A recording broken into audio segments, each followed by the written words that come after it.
Your eyes snap open, heart slamming. You're in your own bed. But part of you is still standing in a stone hallway, torchlight on wet walls. You've never been there, not once, but you've dreamed it before. Same hallway, same flicker on the same wet stone. Maybe for you it's not a hallway. It's a red door on a hill, wind moving through grass that doesn't grow anywhere near your house. You've never touched that door. You know every crack in the paint. You could draw the hinge with your eyes closed. Some people keep a notebook by the bed just for this. Write it fast before it goes soft at the edges. Months later, same red door again. This isn't déjà vu. Déjà vu lasts a second and disappears.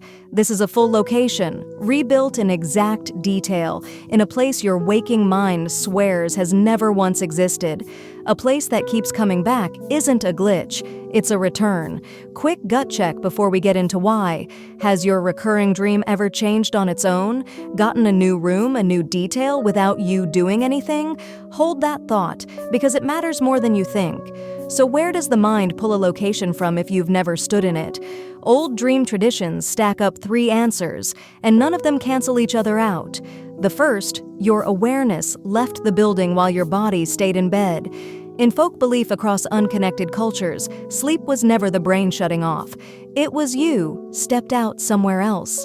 A recurring location isn't invention under this view, it's a destination. Here's the part that should bother you a little. Invented places drift when your brain builds them from scratch. Remembered ones don't. Same slope, same angle of light, same door. Visit after visit. That consistency is the tell. The second explanation reaches further back. Some traditions hold that a repeating, oddly specific place, a staircase, a courtyard, a red door on a hill, is the echo of a life lived before this one. You don't recognize the door because you weren't there as you. You were there as someone else. Something older than your memory still knows the way to that hinge, and this is where it gets genuinely strange. Some people staring at their own recurring dream spot a coin from a country that hasn't existed in 100 years, sitting on a windowsill that shouldn't be there, or they hear a language in the dream they've never studied a word of. The dream isn't recycling your world, it's playing back somebody else's. There's a third read, written into your own chart. In astrology, some practitioners connect recurring dream imagery to the 12th house, the part of your natal chart tied to what's hidden even from yourself. A looping location isn't random set dressing under this read. It's the 12th house handing you a picture instead of a feeling, because a feeling is easy to ignore, and a hill with a door on it is much harder to forget. Remember that gut check from earlier? Here's the answer. People who track this closely notice their door isn't actually frozen. It shows up further open than it was last time. A hallway grows a second room it never had before.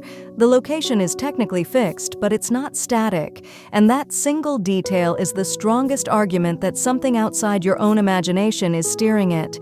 Comment the one detail you'd swear you've never seen before anywhere in your waking life. We're reading those. Here's where it gets stranger. Plenty of people report the exact same recurring dream location as someone else in their life. A partner, a sibling, someone they haven't even met yet. In twin flame belief, that's read as a memory bleeding across from the other person. 2 people dreaming the same corridor from opposite ends, like a line left open between 2 rooms nobody hung up on. You might be sharing the place, possibly with a soul you haven't met yet at all. Some people describe meeting a stranger years later and recognizing, with a jolt, a detail from their own recurring dream sitting on that person's shelf. Whether that's coincidence or confirmation depends who you ask. Either way, the door stops feeling like your door alone. Whatever the source, the pattern has a job. Traditions around repeating dreams generally agree on this much. The room keeps pulling you back because there's something in it you haven't finished. Grief, a decision you keep circling. Unfinished business with a version of yourself you left behind. That's why it's the same door, not a new one each night. A new dream every night is noise. The same door is a signal, and signals change once you listen. People who journal their recurring location often notice the door creaks open a little further than before, or a new room appears past the one they already knew by heart, like a lock that only turns once you've paid enough attention to it. One more thing worth sitting with. Some traditions say the dream never actually changes. You do. The door is fixed. What moves is how close you're willing to get to it. Angel Numbers Guru here. If this thread feels like yours, subscribe because we're pulling on it every week. And the close is coming up right after this. So the hallway, the hill, the red door, it was never really about the location. It was about the fact that some part of you keeps returning night after night to the same room, same quiet waiting.